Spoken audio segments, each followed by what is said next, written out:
Hello, welcome to the Under Center podcast. I am your host, Dara Marr, and I am joined by two of the most styling, profiling, limousine riding, jet flying, kiss stealing, wheeling, and dealing son of a guns, Jake Woolhead and Fionn Malloy. Guys, how are you? I don't think anyone in years has called me wilding and styling, so thanks very much for that. I may be a little going red now for that, but I'll take the compliment where I can get them. My hair at the moment with the quarantine over here, it's looking pretty close to where it needs to be for that kind of introduction. There you go. Well, Jake, you said no one's called you styling in a while, so someone has actually called you it before. I'm more surprised by that. I used to be a handsome man at one point in my life. There's many points, you know. That's before you decided to start getting hip for a living by playing football. But look, listen, on the show today, we are continuing our off-season series and we are speaking about the Buffalo Bills. And on the show to talk to us about the Bills off-season is the man with probably the greatest voice we've had on this podcast so far. And that is Joe Miller from the Overreaction Podcast. How are you today, Joe? I am doing great, and I hope that I can live up to the hype of the sound of my voice. Nicknamed The Voice, obviously. Also, yes, nicknamed The Voice, yes. It's great to be here. Thank you guys for having me. This is awesome. No problem at all. No problem at all. We're looking forward to hearing from you about the Bills. But before we do get into the show, if you haven't already, could you please like this video and subscribe to the Dynamo Podcast Network on YouTube, because that is where you will find our podcast each and every time we upload something onto YouTube, I should say. If you prefer the audio version, make sure you go to anywhere you get your podcasts and just search for Dynamo Podcast Network. That's where you'll find us. Subscribe, follow, and you will be notified when we get a new show updated, because we've got 3 shows coming out this week. So definitely keep an ear out for all of them. Also, this show could have been brought to you by Guinness if they would sponsor us. There's still time, Guinness, for you to reach out and let us know. We are here with our drinks today. Just here we You didn't get the logo. You got to get the logo, man. Sorry, the product placement was off on that. I'm hiding the logo till they sponsor us. When the sponsors come in, that's when the logos start showing. Until then, I am drinking unnamed stout. That's what it's called. Could be Beamish, could be Guinness, who knows? It could be one of those like craft IPA beers or whatever, like milk stout or like dark chocolate stout or whatever they're called. But let's talk about the Bills, because unfortunately this isn't a beer podcast. That's for later on in the week. And Joe, I want to start with a brief overview of the 2020 season, making it to the conference championship and winning the division for the first time since 1995. It was some year for the Bills. It was some year for the Buffalo Bills. That's right. We partied like it was 1995 for sure. And just in case you guys don't know this, Buffalo recently got ranked like number 1 in the NFL for a fan base of like alcohol consumption on Sundays. So Bills Mafia is right there with you guys, right there with you. But no, it was a fantastic year. I mean, it was, I called it basically throughout the season on my podcast, the Overreaction Sports Podcast, I called it Wildest Dreams Land. Like literally, we went into this season with this idea of what the Bills were going to be, the step that Josh Allen was going to have to take, and the idea that, if he doesn't progress and he just plateaus, is plateau regression. Because by and large, when you're a young quarterback, year 2 to year 3, plateauing at year 3 is not great. We had an idea of what we wanted. We wanted to make the playoffs. We wanted to win the division. The division was kind of the goal. Winning a playoff game after that was kind of the goal. And as I told my listeners, we are living in just another world. Like, this is literally wildest dreams land. Just to see Josh Allen come out and do what he, hey, by the way, you've got a quarterback that's never thrown for 300 yards. Well, he comes out first, week 1, 300 yards. Week 2 against the Dolphins, he throws for 420 or 419 or something like that.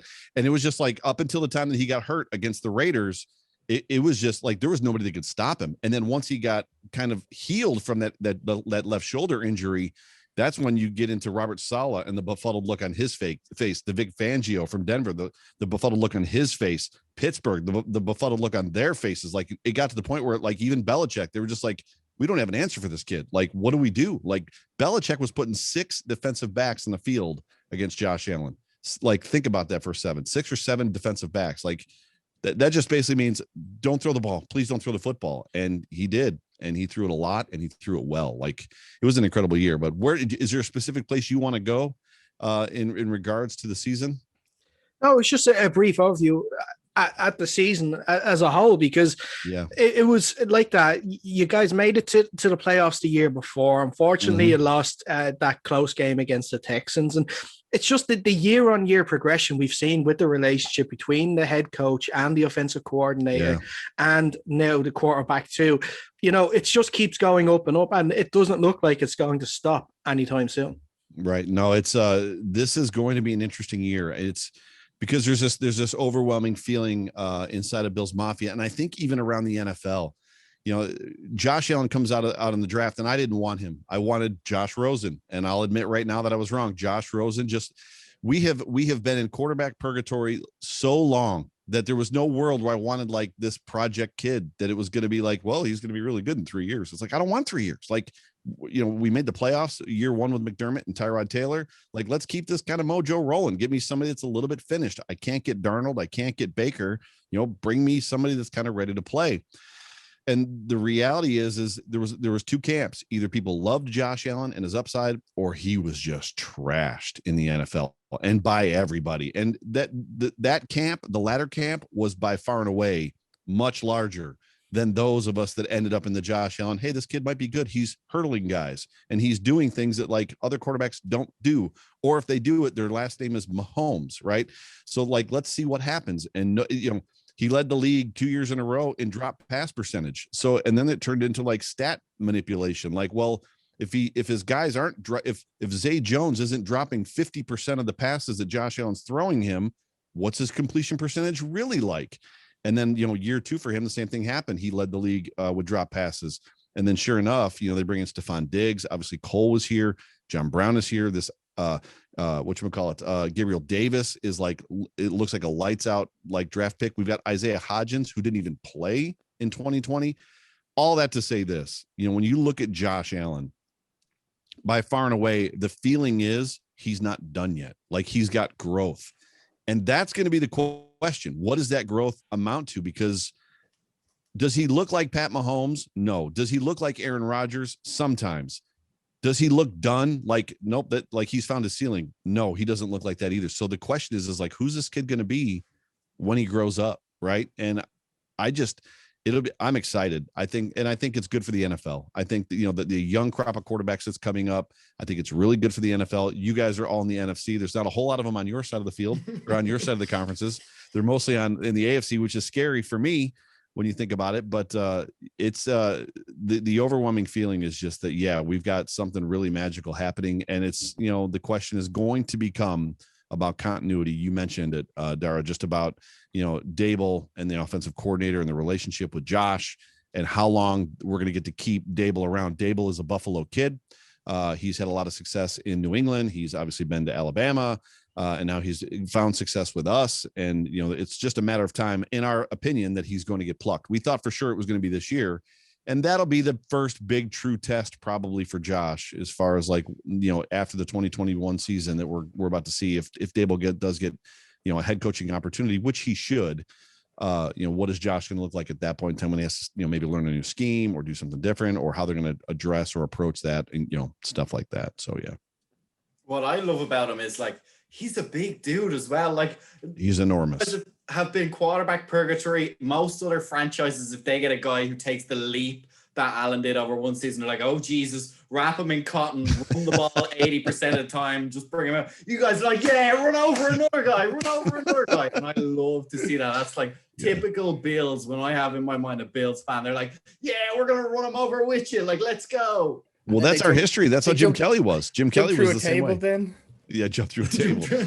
Jim Kelly was well known for being kind of a quarterback with a linebacker's mentality. When he was brought in, the reason he went to Miami, Jim Kelly, was because every other college that wanted him to convert him to linebacker, and Miami was like, no, we want you to be a quarterback. He's like, I'm going to Miami. So yeah, that is a kind of that, and the table jumping, obviously, kind of that stuff kind of follows us everywhere we go. Yeah. You're saying sorry if you just real quick. You're saying that Bill Belichick put out 6 defensive backs. I don't want to be defensive back coming up against Josh Allen. That man can run straight through a defensive back. It might have been 7. It was a ridiculous number. It was an unheard of number that like when I went back and watched it, I was like, oh my, I'm like counting in disbelief. I was like, he literally, I think it was 7. He literally did that. Like, yeah, it was insane. Yeah. Cause nickel is 5, dime is 6. He had 7. He was putting 7 guys out there. So he had 4 down linemen and then 7 defensive backs on the field to defend Josh Allen at times. It was crazy. But Dara likes us to throw in a question every now and then. So yeah. I'll follow up my comment with a question. With the riches that you had last season, what, in your opinion, is the way for the rich to get richer, if you know what I mean? Where should the focus be, particularly on the offensive side? Is it a kind of a strong running back? Is that where you guys are going to look at to make this offense even more dangerous, given, like you already mentioned, the wide receiver talent you have and how Allen likes to throw it, can throw it, and will throw it, and then when he can't do it, he'll run people over. So is taking some of that danger out of the game and letting the ground game be carried by someone who's built to do it or wants to do it, is that kind of where you guys are going to focus in the offseason, do you think? Yeah, it's an interesting question, and I don't have an answer. I have basically what I can tell you what we went through the 2020 season, and which is anytime a fan base has been down for so long, when the team starts coming up, you immediately, because of PTSD, you start getting doubts. And well, this can't keep going. Like at some point in time, we're going to have to run the ball. So early in the season, after Allen hurt his left shoulder, and like we got in that Tennessee game, the Kansas City game, and we kind of rebounded against the Jets. Like for me, everybody's talking about it. Like we need a run game. We need a run game. And I'm like, no, we don't. Just be who you are. Line up and punch that guy in the face. Throw the ball over the field. And the Bills kind of settled into, you know what, we're just going to throw the football everywhere. That's just what we're going to do, because whether you want to talk about continuity on the offensive line, whether you want to talk about the running backs, whether you want to talk about the O-line themselves, and we had some doozies this year. A couple guys were not great. Or you want to talk about the scheme, the run game for the Buffalo Bills just wasn't effective, which is odd because the Bills have always been a very good running football team. We've sucked at the quarterback position. Generally, we've got Marshawn Lynch, Willis McGahee, Travis Henry, CJ Spiller, right? We've got LaShawn McCoy. We've always got a guy that can hurt you on the ground, but we've never had the quarterback. Going into this season, it's funny because it's kind of flipped, because we got into the end of the season in the playoffs and all Bills Mafia, everybody was like, yes, throw the ball. Forget the run. Who even cares? And now that it's the offseason, to your point, there's a very big contingency. And it's true that the Bills are going to have to fix the run game. In order for the Bills to kind of take that next step, they've got to have the ability to do 2 things: force offensive coordinators to game plan against the run, because right now they don't have to. And they're going to have some way to close out football games. There was many times the Bills were up by 14, 17, 3-score games, and the back door was open because they couldn't run the ball. So they come on, they try to run the ball. They try to establish a run late or in the third quarter, and it'll kind of blow up in their face. And then like the Rams game, I don't know if you guys are familiar with that game, and the Bills are up by 25. The Rams come out and put 28 on the Bills, and the Bills have to like win it on the last drive, which was a great drive, but that's not ideal. You want to get up by 3 scores and then just bury people. Like that's the idea. And there's something to be said for the amount of pressure that it's going to take off of Josh Allen if they can run the ball effectively, because now the defense is even more on its heels, because now they're looking at 2 things versus 1. And I do want to say this: I will monologue this whole entire show if you don't cut me off. So like you guys are going to leave the show going, he's got a great voice and he really loves the sound of it. I love somebody who's very passionate about what they want to talk about. Nobody wants to interrupt you. Yeah, so I'm letting you know, if you don't stop me, like, feel free to butt in. So please do. But you mentioned about the running game. They did sign Matt Breida in the offseason.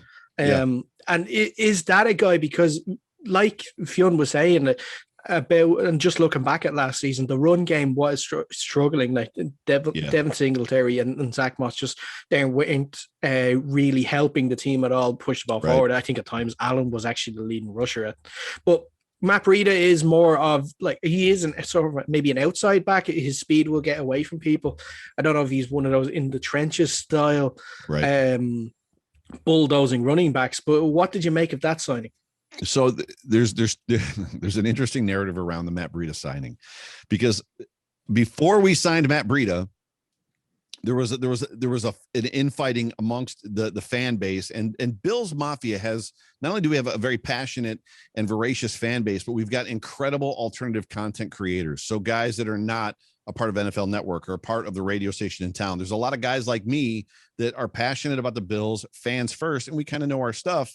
And there was a lot of conversation, excuse me, just about, what the Bills were going to do in the draft. Do you go running back 30? What happens if the Bills draft Najee Harris or ETN or one of these guys? Like, what does that do to this team? And it's like, there's a contingency of people that are like, yes. And then there's other guys who are like, no, you never take a running back that high, which generally I'm in that camp. Like, but when you look at what the Bills have, maybe you could teeter me towards running back.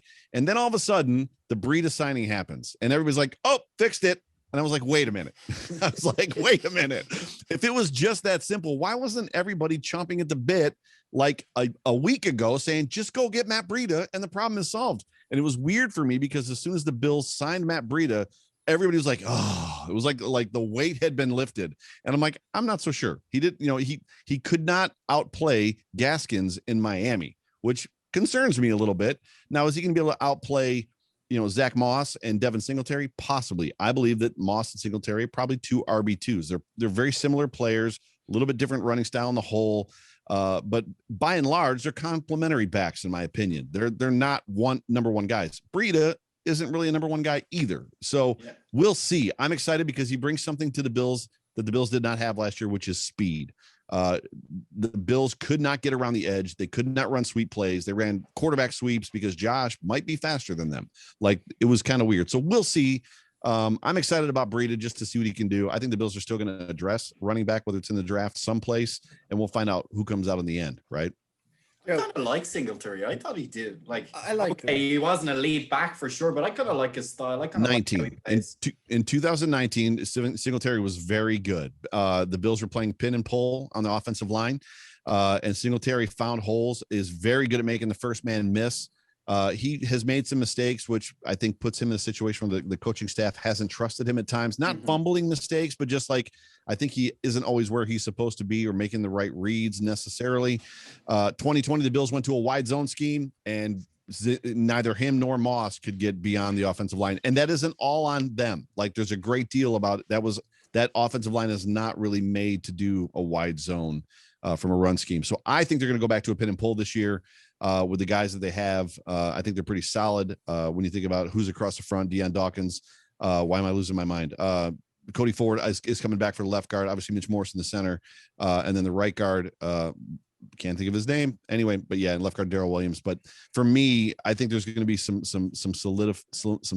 continuity there. The five guys they have up front have not played together yet. Which I think is going to be big for this offensive line, especially if they can get some mini camps in a preseason and under their belt. So, Joe, just on the roster management, how did you feel about the Mitch the Titty Kisser Trubisky trade or signing? Dara, don't cut out Titty Kisser. How did you feel about signing getting Mitch Trubisky? Because he kind of has a similar enough, obviously not to the Josh Allen level, otherwise he would be starting for his current team.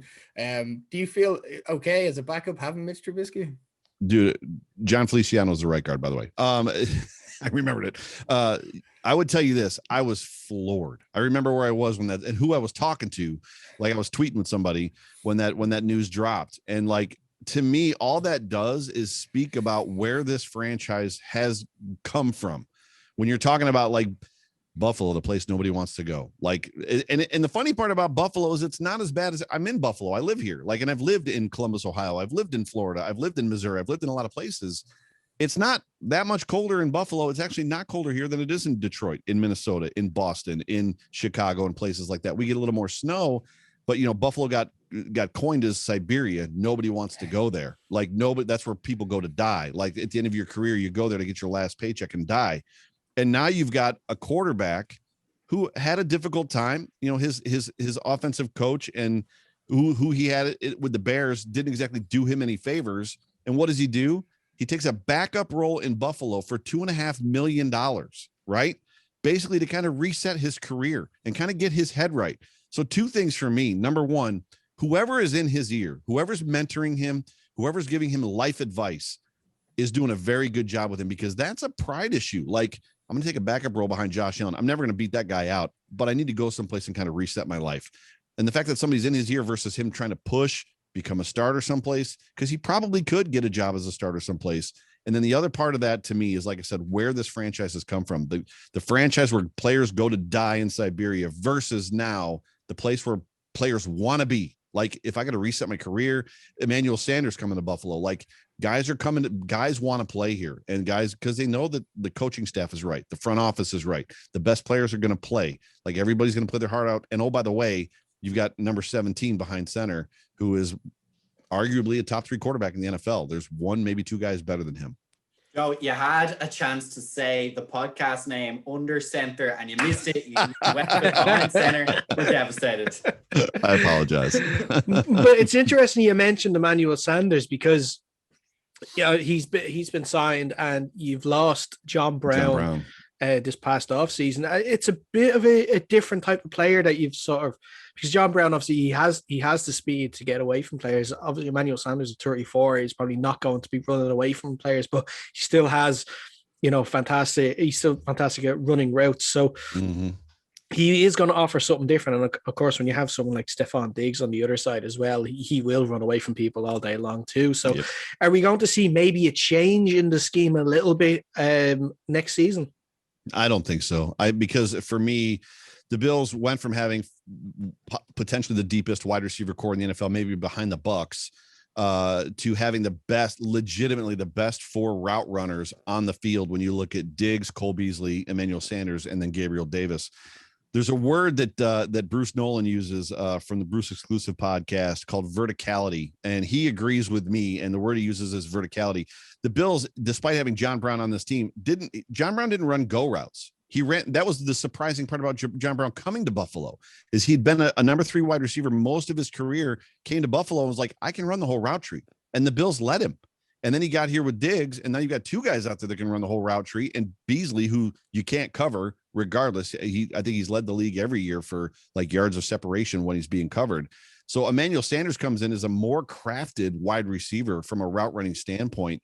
And for me, the reality is the Bills got better. And everybody in Bills Mafia loves John Brown. So don't misunderstand what I'm saying. We love John Brown, and he loved Buffalo and wanted to be here. However, John Brown is a number 3 wide receiver. Emmanuel Sanders has been a number 1. So if you're going to put him on the other side of Stephon Diggs with Beasley in the middle, to me, that's an upgrade. Like, when you talk about age, where they're at, and what he brings to the table, Emmanuel said he just brings something different, right, to the game. Definitely. And moving on to the draft later on this month, the Bills have 7 picks this year. I wouldn't imagine running back, like you mentioned, is not really a first round selection, but if you're a Seahawks fan or Seahawks GM, they always go running back first round, which is always great. Or they trade back in the first round. They never make a first round pick. We don't have to worry about that for the next 2 years, though. Thank you, Jamal Adams. But what other positions do you think? Somebody's salty. No, actually, I'm one of those actually was in favor of the Jamal Adams trade. I love the fact, because they can't make a first round pick, so I'm happy with Jamal Adams. He's a better first round pick than some of them that they've made in the last couple of years. But looking at the Bills side of things, like what other areas are you hoping that they address in the early rounds of the draft?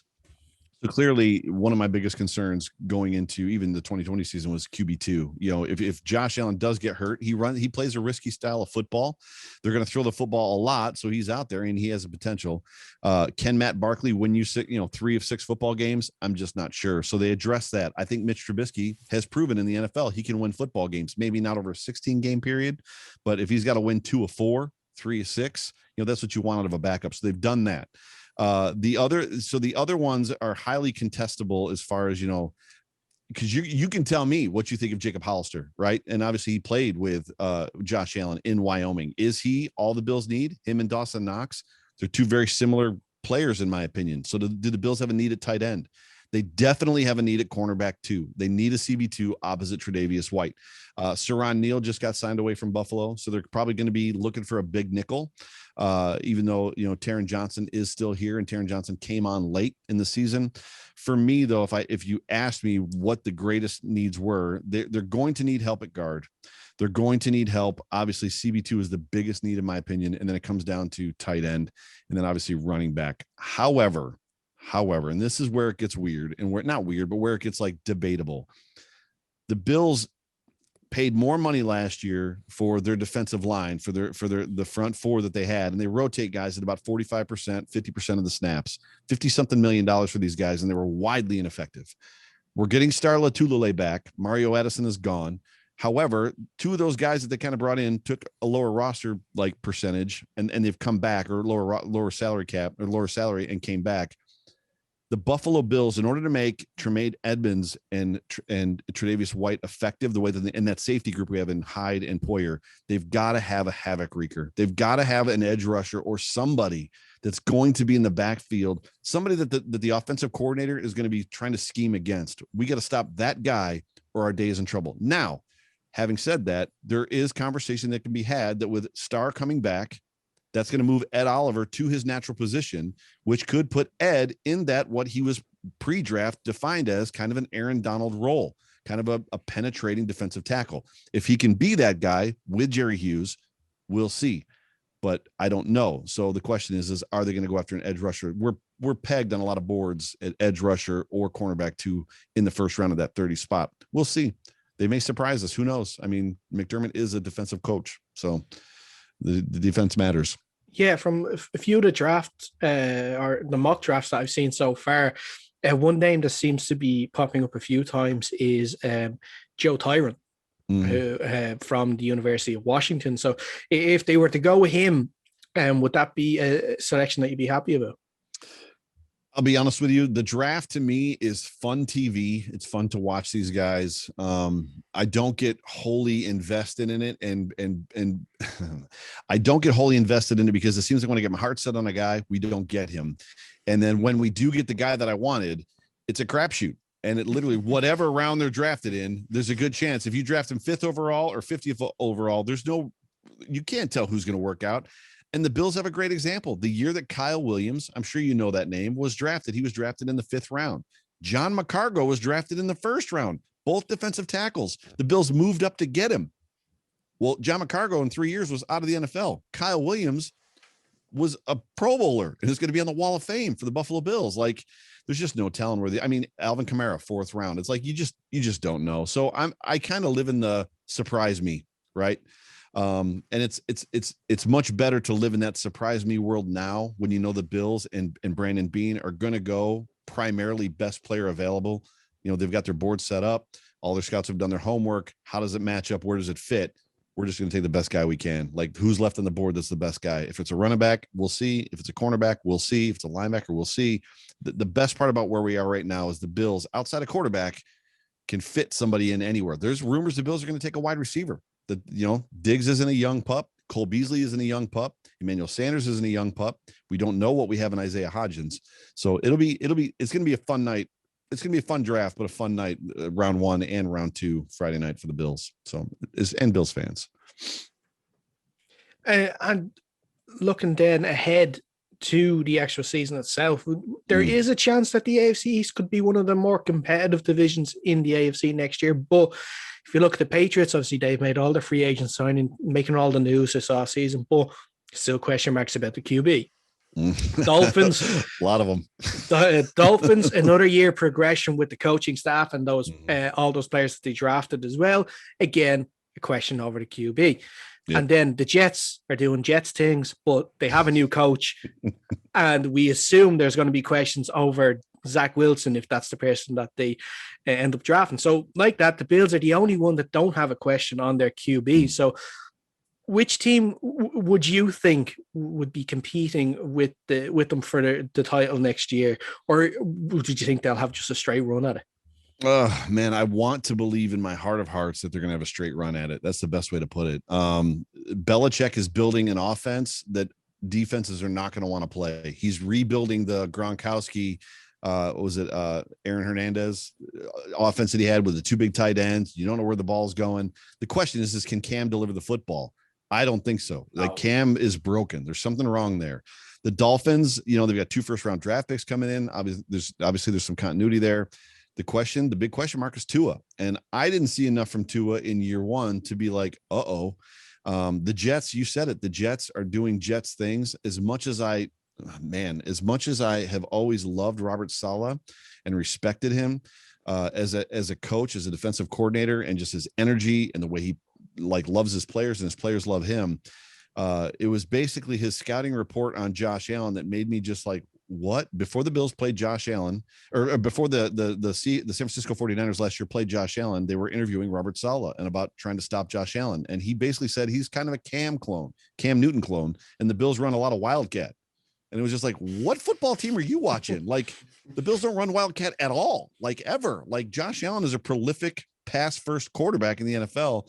And that's the screenshot of Robert Saleh, like on TV, where he was just like befuddled. Like, I don't know what to do. Like, this kid's beating me up and down the field. So who do I think is going to give the Bills a run? It's probably going to be the Dolphins. If there's anybody, I mean, Zach, he's not going to come in as a rookie quarterback, in my opinion, and light the league up.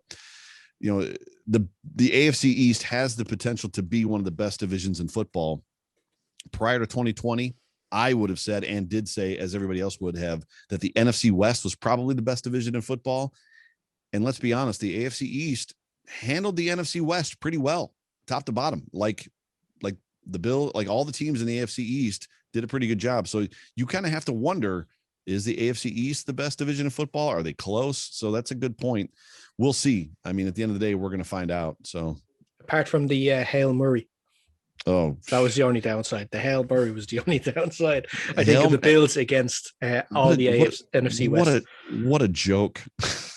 Also, Joe, you said NFC West, where I actually think you meant NFC East as the best team division. The NFC East is definitely not the most entertaining division. Yeah, for sure. There's something to be said for the AFC West. The AFC West is going to come around. I mean, that Herbert kid is good.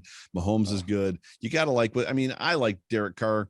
There's a lot of good stuff going on there. The Broncos are a little bit in muddy water. We'll see what happens there. But yeah, it'll be interesting to see how the AFC East pans out, especially versus kind of like their own, like with each other, like to that point. So yeah, actually, that you mentioned Herbert. Like, do you think that now teams are looking at this draft class and they're thinking, right, we'll just draft a Trey Lance or a Justin Fields, take away the top two, the Zach Wilsons and the Trevor Lawrence. And we're thinking, right, Herbert was drafted closer to the mid rounds. He came in, it was fantastic. So we'll just draft one of these guys and he'll do exactly the same thing.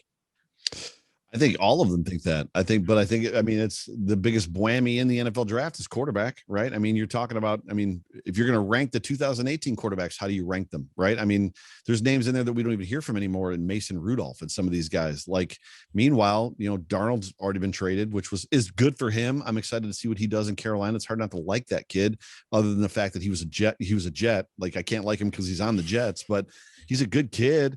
Baker Mayfield, in my opinion, is a wild card. Meanwhile, Josh Allen is the best quarterback right now that's come out of that draft, and he was widely panned.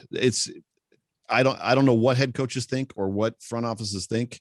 I know that there's a great deal of expectation and there's a great deal of pressure for them to find their quarterback. And if they don't find one, they're fired. And if they find a quarterback and he's the wrong guy, they're fired. So there's a weird amount of like, not throwing darts at dartboards, but like getting their heart set on a guy. And the Bills did it for a long time. We did it with E.J. Manuel. I mean, we did it with a lot of guys, J.P. Lossman, like there's a lot of guys we did it with. So I don't know what they think, but we'll see with this quarterback class. I mean, there's some good guys out there. Fields is good. Obviously, Trevor Lawrence is out there. It'll be interesting to see how this quarterback class pans out. I'm not a prophet. I can't tell you who's going to be good or bad. So we'll see. Exactly. And listen, before we let you go, where can people find the podcast and the socials? So I'm busy. I don't know why I'm so busy. So my show, the Overreaction Sports Podcast, is a Buffalo Bills related podcast. And it's basically a fan-based podcast. It's not probably to me, I'm every fan. All I'm trying to do is just bring the emotion of the fan, of the every fan, to them listening to it in their car or if they're at the gym or whatever. It's recorded now live on the Buffalo Rumblings podcast network or vidcast network on YouTube at 9:00 Eastern Standard Time. And then it drops as a podcast on their podcast network on Monday mornings. I'm also live on the Hump Day Hotline every Wednesday with Jay Spence the King at 9:00 Eastern Standard Time. So that's actually the day that we're recording this. We're actually going to be live filming that. But you can find me on Twitter at Joe Miller Wired. If you follow me, I follow everybody back, and I won't unfollow you unless you tweet porn. So that's pretty much the rule that I have. So whatever your politics, whatever your politics are, you can have them. You're allowed to have your opinion as long as you don't tweet porn. Because I don't want to be like scrolling my Twitter feed and have my wife looking over my shoulder going, "What?" You know what I mean? Like I can't, or my daughter, like I can't have that happen. So that's a pretty good rule that I have. So yeah, if you tweet porn, you'll be unfollowed. But other than that, good to go. Joe, I like the way you say that you are the everyman and you like to let the passion of the fan come out in your podcast. I feel like I'm one of those hosts as well because I let these two guys go at each other because they're NFC East rivals. And the last few weeks, they've just been debating on whether or not Ryan Fitzpatrick is going to be a decent quarterback for Washington. Well, the Bills Mafia has a lot of love for Ryan Fitzpatrick, and Ryan Fitzpatrick has even come out recently, like in the last year or so, and said the best place that he ever played, like his favorite place to have played football, was in Buffalo. But Fitz does Fitz things, and we say Fitzy gonna Fitz. So I like to say he goes from Fitz magic to Fitz tragic. That's it. Yeah, that's exactly right. He does Fitz things. So there's times when he's going to impress you and it's going to be incredible. And you're going to be like, oh my gosh, this kid's amazing. And then there's more times than not when you're going to be down by one possession, 5 points or 6 points, and you're going to be driving the field to go ahead in the last minute or two, and he's going to throw a really bad interception. And that's where it was for Bills fans. It was like, we can't live life this way. Like that we got to be better than this. So yeah, a lot of love for Fitzy. Good luck with that. As a Washington fan, we've been living life that way for the last while. We haven't had a decent quarterback for a good long time. So no, but you got the next Bruce Smith in your defensive end though. Holy crap, that Chase Young kid is good. Wow, he's gonna be a good player. Yeah, we're excited about that defense. If we can figure out even something vaguely consistent on offense, that's gonna give us a lot of help. Yeah, for sure. Jake very kindly bet me €20. He thinks the Giants sweep Washington this season. Absolutely. And if they even lose one game to Washington, I get the money. So it wasn't money, it was a pitcher, a pint, a full pitcher of beer. There was no money. It was $500,000, Jake. He didn't legitimately shake hands with that either, so it was a virtual handshake. I saw it, I will pay it out, but it will be a pitcher. That's funny. But listen, you guys are awesome. Listen, Joe, thanks so much for taking the time to speak to us today. We hope you enjoy the draft in a couple of weeks, even if it is just showreel TV, just drama-filled TV for a couple of nights. We hope to have you on again, if not before the season, at some point during the year. Yeah, that'd be awesome. I would love to come back. This was a lot of fun, guys. Excellent stuff. So make sure you do check out his show, the Overreaction Sports Podcast there. Make sure you follow him on Twitter as well at Joe Miller Wired 2. But that is it from us, guys. Before we go, if you haven't already, can you please like this video and subscribe to the Dynamo Podcast Network on YouTube? If you prefer the audio version, the exact same thing, go to wherever you get your podcasts. Just search Dynamo Podcast Network. That's where you'll find our podcast each and every time we upload one. But that is it from us on this show. Fionn and Jake, thanks so much for coming on. Thanks for having us. Thanks. Go Bills. And we'll be back next week with another show. But until then, stay safe and we'll speak to you soon.